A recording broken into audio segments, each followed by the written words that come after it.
Leo has actually opted for Corrin here. A little bit surprising, not the Cloud or the Marth. This is a player that is known for slaying Bayonetta with those characters. Right now, he's opting for something a little bit unconventional. What do you think is the story here?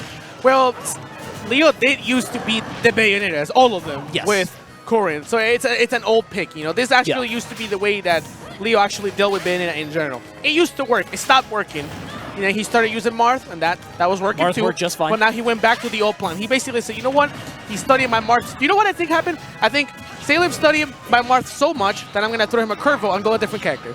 I think that might actually be worth it. I could see that happening, and I think the problem, though, is that Corrin... He's dead! He's dead!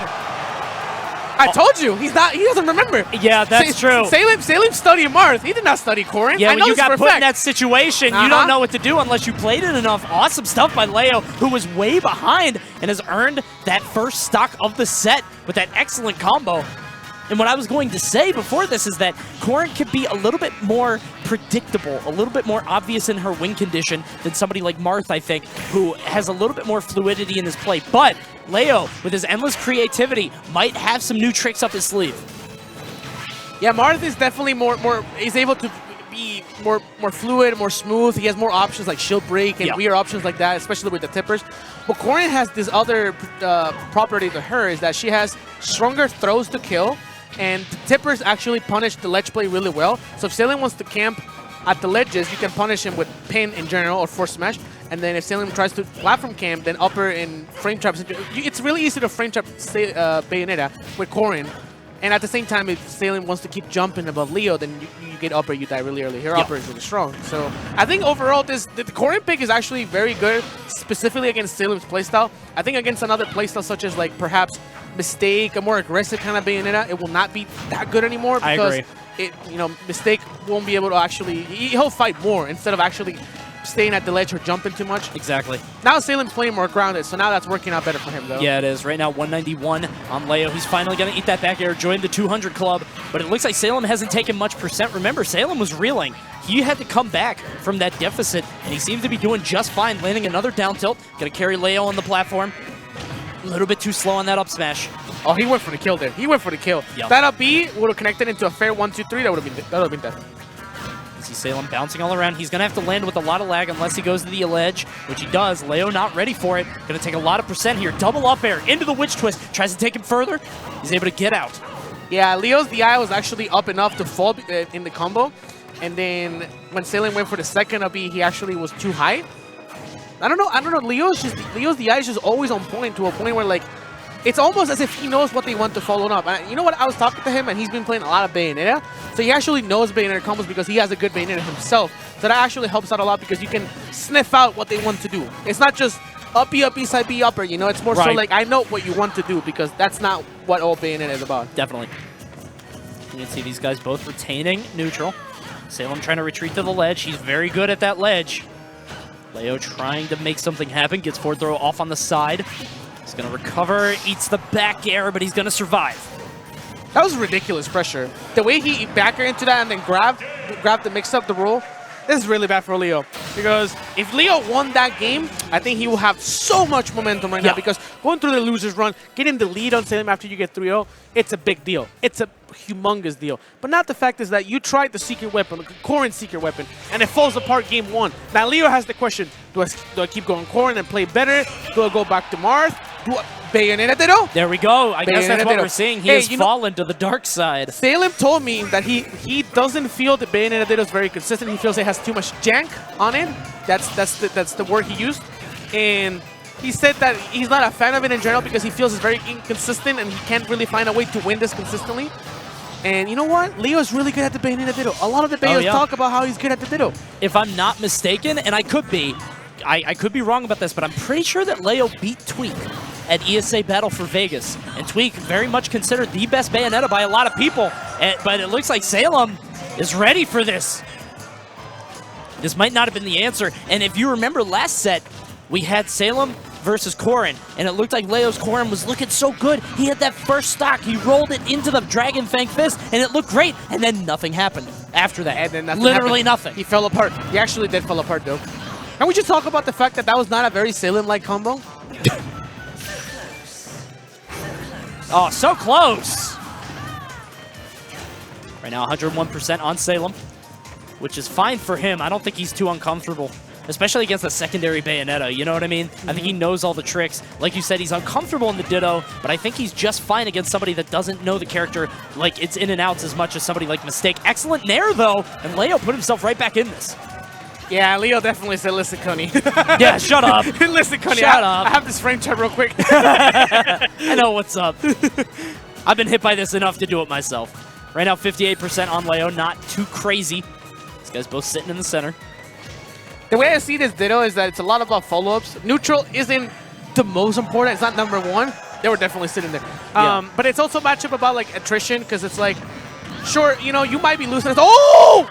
That was very close. Those are not very Salem-like combos. Like, yeah. I never see him go for these quick, like, uppy, upper. The double witch twist. No, I don't really see that. I feel like Salem is more so about, like, down tilt, up tilt, you know, up air, these kind of openers. He's going a little off the grid right now. Yeah, very different. Good stuff. Smash, Oh, yeah. my God. The double punch, the old 1-2, bop, bop.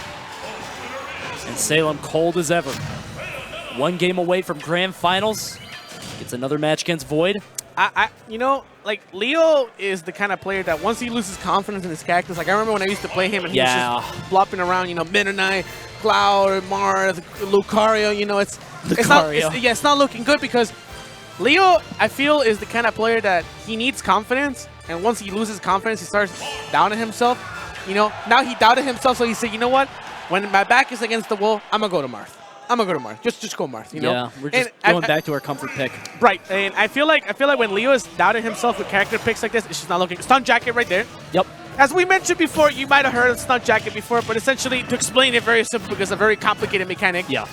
Essentially, if you counter something, but then it doesn't actually hit somebody after it, for example, Bayonetta bullets right there, then the next time that Leo actually gets a clean hit or even blocks something, actually, he told me, it actually adds more lag, if you want to put it that way, just to explain it more simple. Right. And essentially a really cool way to punish, for Marth, at least Bayonetta camping. This is a really cool way where you can use Stun Jacket to effectively tell Bayonetta, listen, if you're going to camp me with these bullets, I can at least do this. Get something out of it. Right, you can at least get something out of it. So it works out pretty well. So right now, pretty even between these two. Leo looking a lot more comfortable on the Marth, but unfortunately, he pulled it out maybe a little bit too late. 0-2 deficit against Salem, who's very content to just play the same game he's been playing thus far.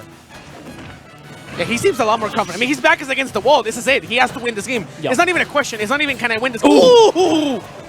So close. And Salem picking the aggressive option. He knows he can't sit there and shield as he takes Leo to the top. Unfortunately, he's not able to finish it off, but we've got a dead even game once more.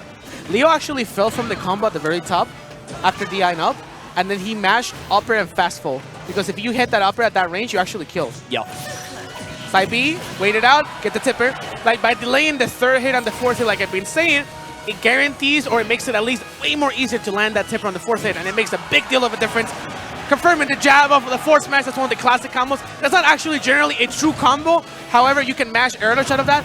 But if Bayonetta mashes air dodge out of a jab scenario against Marth, she ends up getting, just her, like if she just air dodges out of it, she gets put into a really bad position. Bayonetta's air dodge is not very good into the ground. Exactly. So right now, he gets 138 on the right-hand side of the stage. Gets hit by the fourth throw, but he's going to survive. Salem patrolling the stage, finally gets the ABK into the Nair, and Leo is on potentially his tournament stock. He needs to figure something out against Salem, who's just content to keep playing the same way he's been playing the whole tournament. He was also willing to go for a mix-up there, DI mix-up actually, because by going for the neutral, most people will DI kind of way and in or up or down to get out of the up B, but then by going for the neutral, they kind of tricks their DI, so it makes that kill slightly easier. Just, you know, the small little details that these players do to get early kills is so important because it's what defines top level play. Is the refined little things that separates these players, you know, from everyone else, really. Absolutely. That's why they're here. Ooh, excellent. Excellent work, and the knowledge, the wherewithal to know, okay, I can land this one forward air, I can get another. A lot of people wouldn't go for that. They would take the one, get back to, you know, the ledge, and reset back to neutral. He didn't do it. He knew exactly what was up. There's a call-in, right? There's actually a hint that you can have. If Marth lands a weak forward air, or sometimes, most of the time a forward air, but a weak aerial between anywhere from 50 to 80%, it's a very big range. You can actually combo into a tipper if you mash upper quick enough. Or like 40, I'm sorry. In this scenario, Leo went for the weak hit. Notice he got a weak hit. Obviously, he's just trying to land a forward. He noticed, he reacts to the fact that it's a weak hit, and then mashes out the next hit, and then he's able to tipper combo into that, and that kills really early. I mean, watch the roll. He won't do it again. Jump, okay, yeah, so jump. we saw it earlier when these guys played. Leo went for the roll, and he actually lost the set because of it. This time he jumps instead. Very smart. Callbacks to their earlier set. And Yeah. listen, Leo looked like he was hot that last game. He finally pulled out the mark looking very comfortable. Is it too little too late? Salem is up 2-1 right now. He needs to win 2 more. Do you think he can do it? he can. I mean, Leo's a world-class player. He's potentially, you know, he's in the race at first place to be the best player in the world this season. Yes. If there's anybody who can actually pull this off, it's likely him. He's the one player who can actually take this far. I think if Leo wins this game, he wins the set. You think so? Yes. Okay. I think in a Game 5 scenario, I think Leo's clutchness and just decisiveness, I think, will come through. Stuck on the ground. Leo not responding correctly, unfortunately. Does the normal get up? Right now, Salem with a slight lead, making it way wider with that back air. So much damage. As the forward throw off on the side, gets Leo off on the ledge. A little bit of damage from the bullets. Yeah, Salem trying to wish time the little tipper, because every time Martha beats into the ledge, there's always a little bit of a headbox above the ledge. He tried to wish time that and then force Leo into the same scenario. We saw him kill him last set. So the reverse backer, not happening. And I think he was waiting all that time. He fast fold that upper. The only way you can tipper out of a full hop in that scenario is by fast fold and then uppering. That's not that easy. That's not easy to do. No. That's very complicated to do. It's precision. Yes, it is very precision, and it just goes on to show why he's not only one of the best players in the world, likely even the best, but also the fact that he's the best Mar player by far. Oh, yes. That level of discipline and knowledge, and look at him just floating right in front of Salem. He seems to have everything at his disposal. Salem already at 70%, can't really get any strong hits, finally landing the kick. He's going to out-B immediately. Awesome tech by Salem, but just getting out of that situation right away. You notice how Leo is completely running this game? Yes. Oh, God, the momentum has shifted considerably. Yes, it is. If this goes into a Game 5, I don't know what Salem can do. Oh, he waited. He waited. Counter. Oh, Salem waited too. That is next level. Yomi right there. They were both attached into each other. These guys know each other so well. There's the forward throw, 137. Oh, he's dipping so low. Yes, Salem is back against the wall. He said, I'm going down. I'm killing you. You're dead. Bayonetta having so many more recovery options than Marth. Finally gets the grab down throw into the reverse back air. Not quite enough to kill, but definitely puts the fear of God into Salem's heart. 117%. Watch the tilt into the dancing blade. Can't really get anything out of it. Yeah, you think he was waiting for an air dodge. He was. Salem really a fair one. Oh, God. Side B. Yep. He wanted to use the side B to cover the landing. He needed to go for a play there. Leo waited for some kind of air dodge to go for an upper or some kind. At least try to get a kill set up going out of it conditioning. Yeah, Salem's not going to give him any, though. He's not going to air dodge at this high percent. He's going to keep jumping out of the situation. Oh, wait. Time. What's going to happen? There's the back air. Another one. So much damage. 71% from that exchange. Salem is not an up to kill percent yet, but he will be if Leo gets around 20% more rage, or if Salem takes about 6 to 7 more percent. Oh, yep. Up throw might kill here. Up throw might kill. Oh, one up throw. With he wants it. You saw it. Yes, he's trying. Oh, Salem actually completely baited that out. Yeah, Salem wanted the air dodge so bad. Both these guys just needing an air dodge from their opponent. 152. A back air might do it. There's the forward throw. Going for the grab. He's got to recover low. He does. He has no invincibility. Oh, No! He's in so much trouble, and he goes too low. No! He can't make it back. And Salem takes the set. 3-1 against Leo. Absolutely steals it. And just like that, they hugged. I mean, they're both part of MVG. They both respect each other tremendously. I think this is a big deal because Naro did not come to this tournament. Naro did not attend this tournament. So most people said, hey, you know what? If I bet $50, Leo will win. Most people say Leo will win this gratis. Free. But you know what? Leo ended up in 3rd place.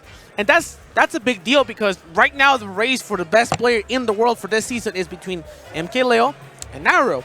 And Naro did not come to this tournament. And the fact that Leo did not win it means that,